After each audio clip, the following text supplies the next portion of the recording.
Olá, bem-vindo e bem-vindo a mais um Bom Dia Fim do Mundo, gravado diretamente da TV PUC em São Paulo. Eu sou o Ricardo Teto e aqui a gente traz conversas que buscam transformar a apatia em inquietação, sem derrotismo, mas também sem negacionismo. E o nosso carro dos ovos apocalípticos está passando aí no seu tocador, porque hoje a gente vai falar dele, que pode ser protagonista de uma crise atual e talvez de uma crise no futuro. Está falando do ovo. No primeiro bloco, a gente vai falar sobre quais são os fatores que elevaram o preço dos ovos no Brasil e nos Estados Unidos. E no segundo bloco, a gente vai falar sobre o risco de uma nova pandemia global causada pelo vírus da gripe aviária. Tudo isso agora, no Bom Dia Fim do Mundo.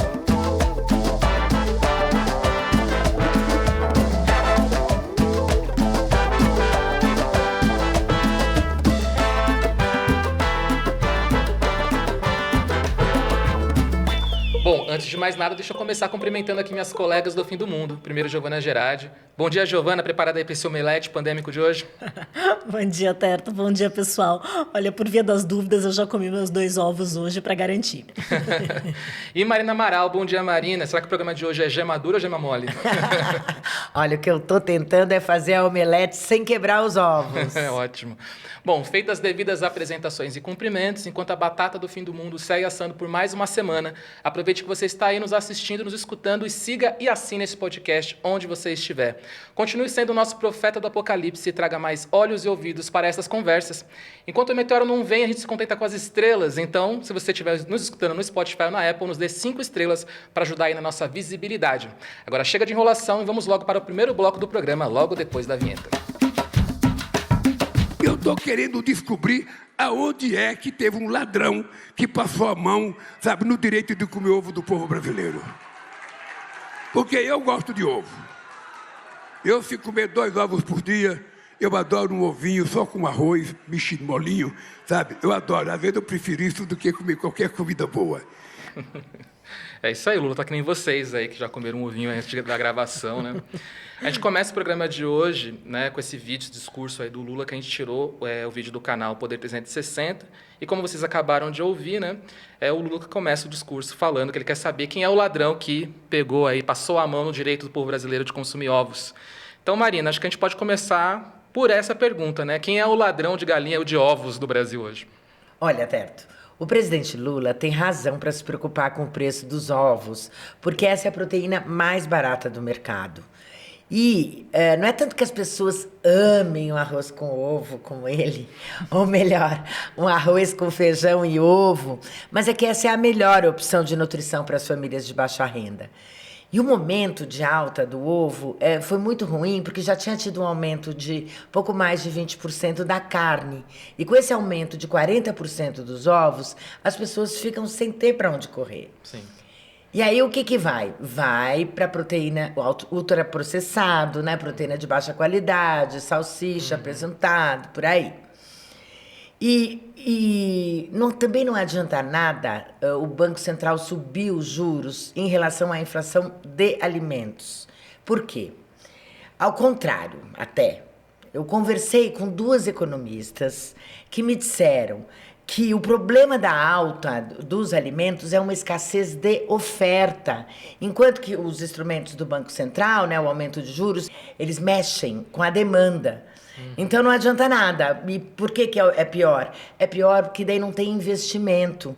E para você ter um aumento de produção, você precisa de investimento em tecnologia, ciência, e você precisa também de incentivo para os pequenos produtores, né? Principalmente os agricultores familiares, que é quem produz a maior parte da comida no Brasil. Então, o encarecimento de crédito, ele só atrapalha.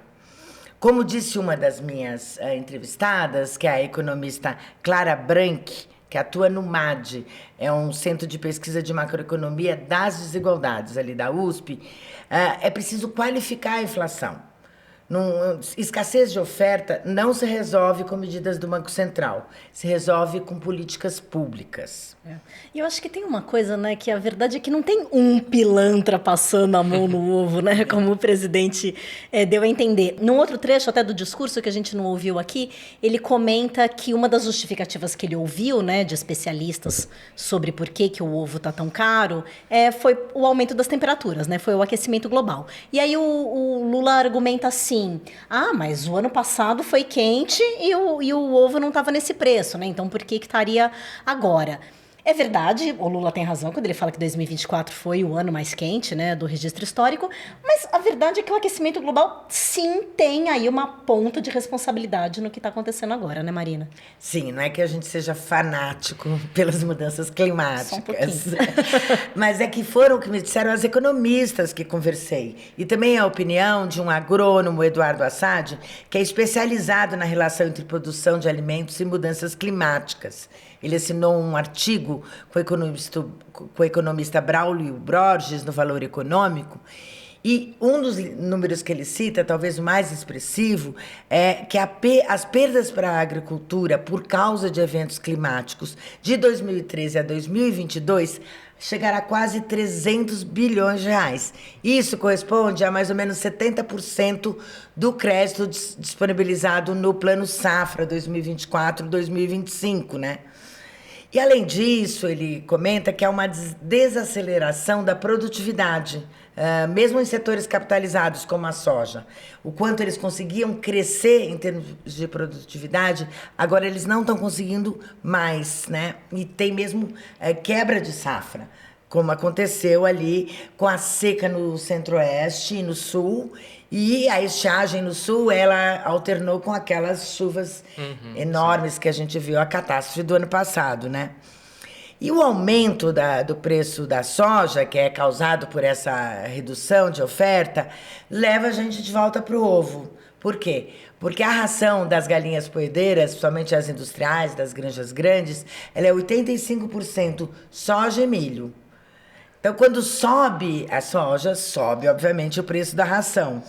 E o milho também foi atingido pelo clima, porque faltou chuva na segunda safra, né, na safrinha, como eles chamam.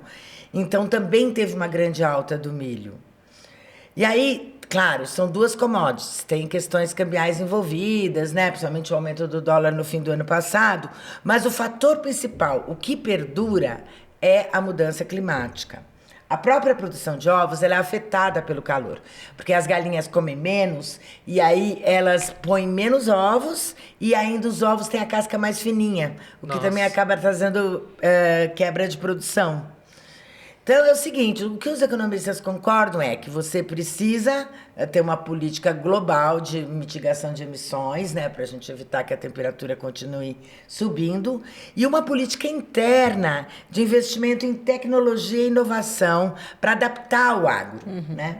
Além, como eu já disse, do incentivo aos pequenos agricultores, que é quem produz a maior parte do alimento no país. Senão, a gente vai continuar tendo alimentos mais caros neste governo e nos próximos também. É, exatamente isso, Marina. Acho que a bola da vez agora é o ovo, né? Tá todo mundo falando dele. Mas o que a gente vê é que cada vez está mais comum, a todo momento, a gente ter algum alimento muito caro, né? A gente viu o azeite no ano passado, a laranja, o café. Continua muito caro, né? E todos eles, né, se for olhar, tem algum componente climático que justifica esse aumento de preços. Seja chuva demais, seja seca extrema. E a gente já sabe, né, que esses eventos estão acontecendo numa frequência maior mesmo por causa do aquecimento global. Esse impacto sentido no milho e na soja tem muito a ver, por exemplo, com aquela seca que a gente viu que acabou gerando as queimadas, por exemplo, da Amazônia do ano passado, né? Não só no ano passado, como também no retrasado. Aí agora, assim, em vez de ficar nesse Deus nos acuda, né? Toda vez que vem uma crise, quem é o culpado? Né? Esse desespero de causa, na verdade, isso tinha que, de fato, ser uma coisa entendida pelos governantes como algo que vai ser cada vez mais comum, e se elaborar políticas de Estado que lidem com isso. Porque eu acho que o risco que a gente está correndo aqui não é pagar muito, e obviamente ninguém quer pagar muito pelas coisas, mas é um risco de segurança alimentar, né? Como que daqui a pouco vai ser a condição das pessoas de comer. E aí, para vocês terem uma ideia, por exemplo, saiu um estudo, ele já tem alguns anos, foi publicado no fim de 2021, mas ele continua válido. Foi uma pesquisa que saiu na revista Nature Climate Change, são pesquisadores brasileiros, e eles avaliaram o impacto das mudanças climáticas na produção de milho e de soja, justamente no centro-oeste, ali entre Cerrado e Amazônia, que concentra metade da produção brasileira desses 2 grãos. E esse estudo saiu em 2021, então ele é até antes dessas 2 secas que a gente teve consecutivas, né? E ali eles observaram que 28% das terras agrícolas onde são plantados o milho e a soja, eles já não estão mais no que eles chamam de ótimo climático. Que é o quê? São as condições ideais de temperatura e de umidade para o cultivo desses grãos. Então, 28% já se perdeu, assim, já não está ótimo, né? Você vai precisar de irrigação, você vai precisar de outros tipos de tecnologias. Isso agora, eles estimam que vai chegar a 51% em 2030 já agora e 74% até 2060. Então isso significa isso, você vai ter que fazer alguma outra coisa para poder continuar cultivando esses grãos. E claro, o tema do nosso episódio hoje é o ovo de galinha, mas daqui a pouco a gente vai perceber que a ira, né, da população vai se voltar para o preço do ovo de chocolate. O preço do cacau teve um aumento de quase 200% no ano passado. E aí o que aconteceu ali foi o impacto do clima, principalmente na África, né, que tem uma produção grande de cacau. Então, isso assim, já se preparem aí que os ovos de Páscoa esse ano vão vir salgados. Então, acho que a mensagem que fica é assim, a mudança do clima vai significar fome, se nada for feito. Agora, no mínimo, mesmo se a gente super consiga se adaptar e tudo mais, a gente vai perceber uma vida menos gostosa. Chocolate vai virar iguaria, café vai virar iguaria, vinho, azeite. Então, no mínimo, assim, a gente vai viver com mais restrição. Pois é. E assim, não é só no Brasil, né, que o ovo tá caro. Lá nos Estados Unidos, o ovo só falta virar criptomoeda, de tão caro que tá, né? Espero que o Elon Musk não escute isso. Mas a gente vai se aprofundar nesse assunto mais no segundo bloco, que agora a gente vai para a trombeta da semana, que vai falar de uma manifestação sabor golpismo, logo depois da vinheta.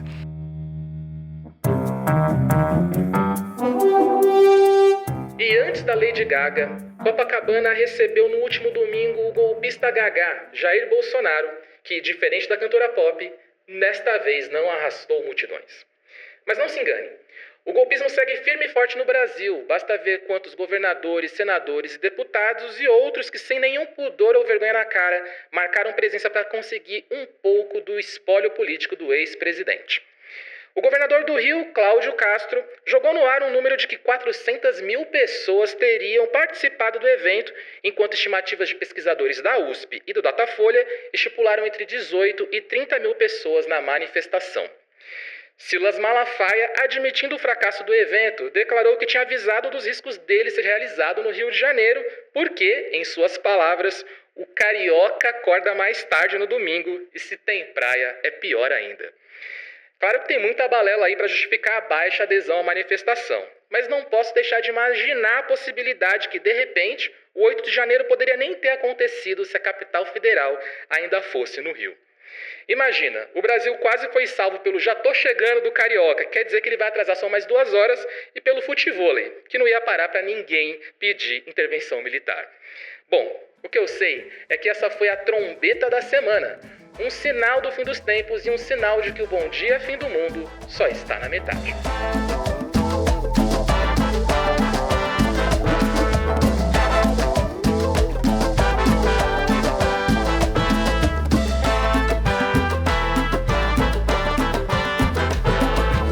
E depois dessa trombeta, nada melhor do que falar da nossa arca de salvação, que são as pessoas que contribuem com o programa de Aliados, que é o que viabiliza matérias, reportagens e formatos diferentes como esse aqui.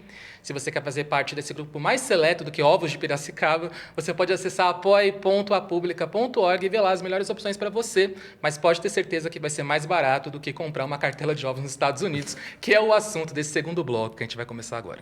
Muito bem, Giovana. O preço da cartela de ovos nos Estados Unidos aí tem lugares que está sendo até $15, se a gente for fazer aí a conversão para reais, às vezes dá 50, 60, 70 reais, e uma cartela de ovos. Se fosse ovos de chocolate, a gente sofre, mas até entende, né? Tá mais acostumado, mas esse ovo comum aí que o pessoal lá come com bacon no café da manhã, tá puxado, né? Mas por trás do preço dos ovos, a gente tem aí um cenário meio sinistro e preocupante, né? Que é o da gripe aviária. Acho que a gente pode começar esse segundo bloco entendendo um pouco melhor, assim, o que está por detrás desse surto. Exato, Terto. Eu acho que essa história do preço do ovo ela é muito didática, né, para esses temas que a gente normalmente trata aqui no Bom Dia, que é como as coisas estão interligadas, né? A forma como a gente produz alimentos em larga escala, a relação com as mudanças climáticas e os impactos no bolso, e aqui o que a gente vai falar é até na saúde. Se aqui no Brasil a gente tem alguns motivos pelos quais o nosso ovo está muito caro, nos Estados Unidos é um motivo e ele está muito claro. Por que lá o ovo está valendo ouro, né? As criações de galinhas, de aves, estão sendo atingidas em cheio pelo vírus H5N1, que é o vírus da gripe aviária, né? A famosa gripe aviária que a gente já conhece. E esse vírus é a primeira ameaça mais séria que a gente tem desde a Covid-19 de gerar uma nova pandemia. Eu vou falar um pouquinho mais da pandemia daqui a pouco, mas vamos entender esse vírus. Esse é um vírus que vem de aves silvestres, ou seja, ele está na natureza. E ele foi identificado pela primeira vez ali no finzinho dos anos 90. Depois disso, começaram a ter ocorrências, então, do vírus atingindo animais em granja. Aqui, ali e tal, coisa que não chamou muita atenção, mas estava na vigilância. Só que quando atinge uma granja, é um drama. Por quê? Porque se uma galinha pega, como a gente tem essas granjas em larga escala, né, com milhares de aves tudo vivendo, apertadinha. tudo apertadinha num galpão, se uma pega, invariavelmente as outras vão pegar também. Então, a política, nesses casos, é já de sacrificar a criação inteira, quando é identificado, porque é uma doença com potencial de saltar para humanos. Então, o que está acontecendo nos Estados Unidos é isso, né? Se sacrifica as granjas inteiras, obviamente fica com menos ovo, o preço do ovo está subindo. Só que acho que o que nos interessa aqui é esse risco de pular para seres humanos também, né? Entre janeiro de 2003, quando foi identificado o primeiro caso de pessoas com a H5N1, até janeiro agora desse ano, a OMS, a Organização Mundial de Saúde, reportou quase 1.000 casos de pessoas com essa gripe aviária. Quase metade delas morreu. Nossa. Então, é uma mortalidade altíssima e assustadora, né? Até onde se sabe, boa parte dessas pessoas eram trabalhadores rurais, então eles estavam lidando ali com essas galinhas, né, com esses bichos, e eles pegam, assim, por contato com as fezes, com os fluidos dessas galinhas. Ainda não tem relato de transmissão de gente para gente. Só que aí, no ano passado, os sistemas de vigilância epidemiológica e pesquisadores, né, dessa área começaram a ficar de orelha em pé, porque não só os casos de gripe aviária em aves, né, em galinhas, começaram a crescer muito, como pela primeira vez se detectou a gripe aviária em mamíferos, em criação de rebanho, em vaca, em vaca principalmente, a vaca leiteira. Ou seja, o vírus se adaptou, ele pulou de aves para mamíferos, e entre os mamíferos ela se espalhou, o que nos preocupa porque, né, lembrando, somos todos mamíferos. Já são mais de 1.000 surtos em mamíferos nos Estados Unidos desde o começo do ano passado, quase 600 surtos entre aves de criação lá nos Estados Unidos também, e aí, então, desde o ano passado para cá, eles identificaram 71 casos de H5N1 entre humanos. Foi uma morte só, ainda bem, não foi metade, né, como a gente estava vendo nessa estatística mais mundial, mas ainda assim é onde a gente começa a ficar preocupado. Segundo a imprensa americana, um dos motivos para esses surtos se repetirem é porque tem gente ganhando muito dinheiro com essa epidemia. Segundo a imprensa americana, já foram pagos quase 2 bilhões de dólares de indenizações, sobretudo para as grandes granjas industriais, porque é essa política que a Giovana falou, né? Se mata todas as galinhas e o governo paga uma compensação. Uau. Também tem uma especulação na comercialização dos ovos por lá e por aqui. As exportações dos ovos brasileiros, por causa da gripe aviária, até aumentaram as exportações para os Estados Unidos. Aumentaram 60%, mas só que é 1% do total da produção. Então não é muito isso, né? Mais do que vender para fora, o pessoal está aproveitando o momento. A produção está cara, mas aí eles também estão lucrando em cima, né? Quer dizer, nesse sentido, até tem pilantra, como diz como o Lula falou. o presidente Lula.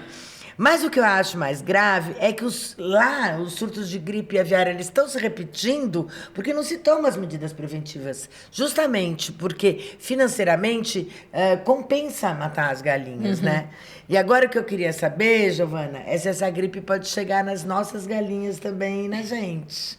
Bom, a resposta mais simples é pode. Eu acho que até nos Estados Unidos é muito louco isso, assim, porque o preço tá tão alto, né? Tá faltando ovo, que as pessoas comuns começaram a criar galinha no quintal de casa, e aí as pessoas estão pegando gripe aviária. Aquele biólogo e divulgador científico, Átila Yamarino, que foi uma das pessoas, assim, uma das primeiras que lá na Covid, né, alertou muito porque a gente ia enfrentar. Ele agora fez um vídeo no canal dele no YouTube em que ele alerta para tudo isso e ele comenta que essa pessoa que morreu lá nos Estados Unidos, né, entre as 71, foi justamente esse caso de que tinha galinha no quintal de casa e pegou a gripe aviária e morreu. Que é horrível, né? A pessoa tentando ali, enfim, achar uma alternativa. Mas o grande risco da doença ficar correndo solta, né, como a gente está dizendo aqui, é que quanto mais o vírus circula, mais ele se multiplica. E nesse processo de multiplicação é quando acontecem as mutações.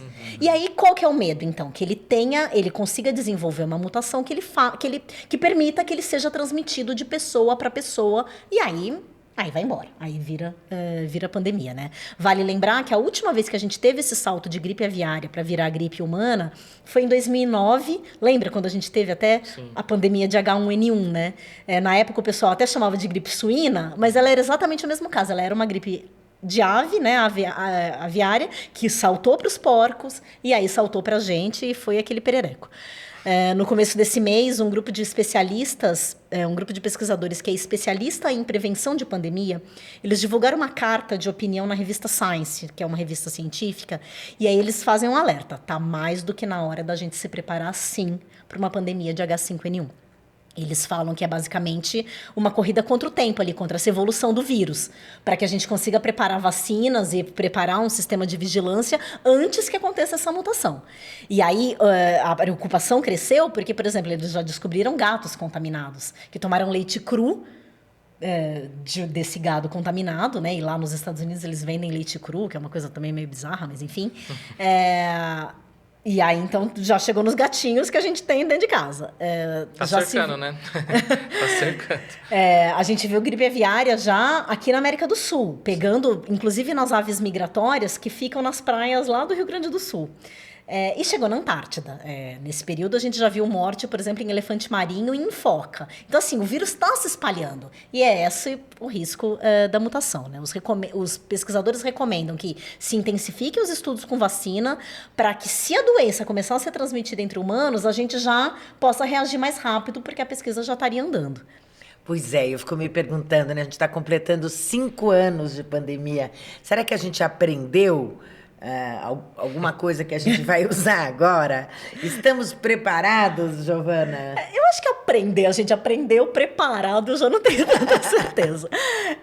Mas eu conversei com um pesquisador chamado Wanderson Sampaio. Ele é do Instituto Todos pela Saúde, que é um instituto que justamente faz esse tipo de monitoramento, né, de epidemias. E ele disse que, assim, uma vantagem que a gente tem hoje é que, claro, que por conta da Covid, a ciência aprimorou muito as tecnologias e até a regulamentação para fazer vacinas de modo mais rápido, que é o que a gente teve. No final das contas, a da Covid foi muito rápida, né?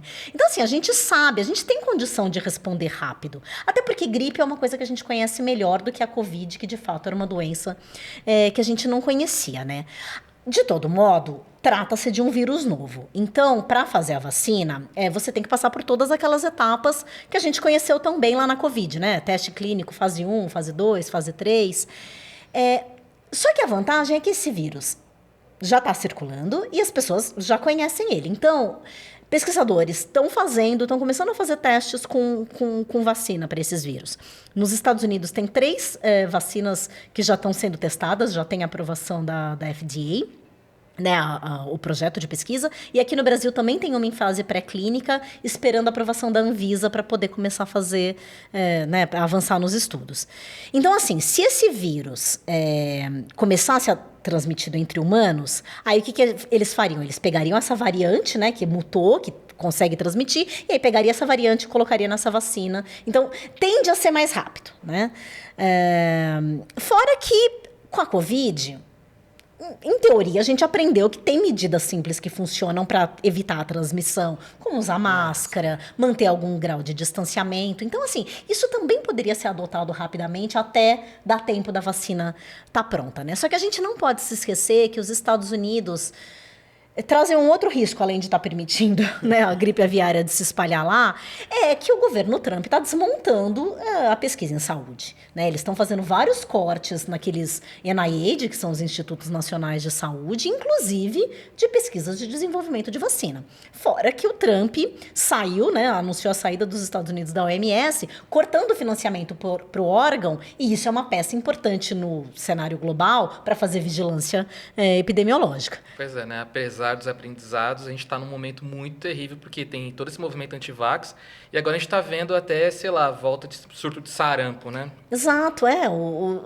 hoje você tem um negacionista de vacina comandando, né, o governo. O cargo mais alto de saúde do país, que é ocupado por aquele lunático do Robert Kennedy Jr., ele fica questionando a segurança de vacina o tempo todo, falando que é ela que faz mal para as crianças, e aí está se incentivando que criança não tome vacina de sarampo, né? Uma criança morreu recentemente, imagina, de uma doença que é totalmente controlável por vacina. Só que ele vai para a TV e fica falando que a cura é óleo de fígado de bacalhau. Cloroquina da vez. Exato. Eu tomei tanto óleo de fígado de bacalhau quando eu era criança, que minha mãe dava, e pegamos sarampo, catapora, Do cachumba. mesmo jeito, porque não tinha vacina, né, Marina? Exatamente. E assim, o que a gente não sabe é isso. O que vai acontecer? Se de fato virar uma pandemia, qual vai ser a reação dos Estados Unidos, né? Então essa é a preocupação que a gente tem no momento. Bom, para acalmar um pouco essa preocupação, vamos então agora para o quadro A Luz no Fim do Túnel, onde o anjo Gabriel vai trazer uma boa notícia, né? Que vai continuar aí no assunto dos ovos. Vamos aí, vem aí, anjo Gabriel.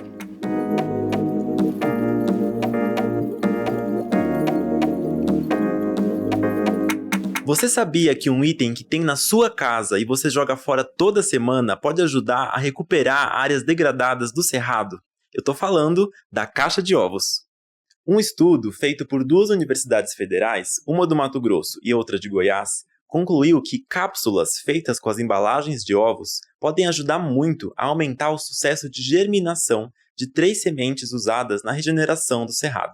Uma dessas espécies germinou 6 vezes mais com as cápsulas de caixa de ovo do que sem elas. As cápsulas protegem as sementes do sol forte e aumentam a retenção de água.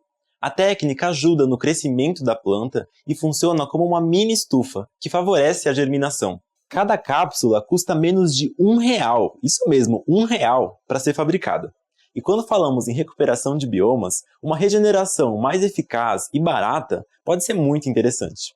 As informações são do Estadão. E você também pode enviar sua dica de luz no fim do túnel de trombeta da semana para correiodofimdomundo@publica.org. correiodofimdomundo@publica.org. E se você se interessou pelos temas que a gente trouxe aqui, você pode acessar a publica.org/Bom Dia Fim do Mundo, que a gente deixou lá algumas matérias e links interessantes. E agora, o Bom Dia Fim do Mundo é parte da Rádio Guarda-Chuva de Podcasts, que se você ainda não conhece, está na hora de conhecer. É uma rede de podcasts jornalísticos com podcasts para todos os gostos e assuntos, como é o caso do podcast Afluente, que conta histórias da Amazônia e a partir dela, e é apresentado pelo Bruno Tadeu. No episódio mais recente, ele vai contar o descaso, né, com as capitais Belém e Manaus. Se você se interessou pelo Afluente, procura aí no seu feed, no seu tocador favorito. Por falar em escutar, você pode escutar o Bom Dia Fim do Mundo em seu tocador favorito toda quinta-feira, bem cedo, e também assistir através do YouTube da Agência Pública. Também quinta-feira, 5h30 da tarde, através do C3 TV. E segunda-feira, 11h30 da noite, através do canal Universitário. Agora eu vou aqui me despedir das minhas colegas do Fim do Mundo. Primeiro, Giovana Girardi. Um abraço, Giovana. Até semana que vem. Abraço, Terto. Tchau, pessoal. Até semana que vem. E um abraço, Marina. Até semana que vem. Obrigada, Terto. Um abraço para vocês. Bom outono. Até o próximo Bom Dia Fim do Mundo. Fiquem bem. Até semana que vem. Um abraço.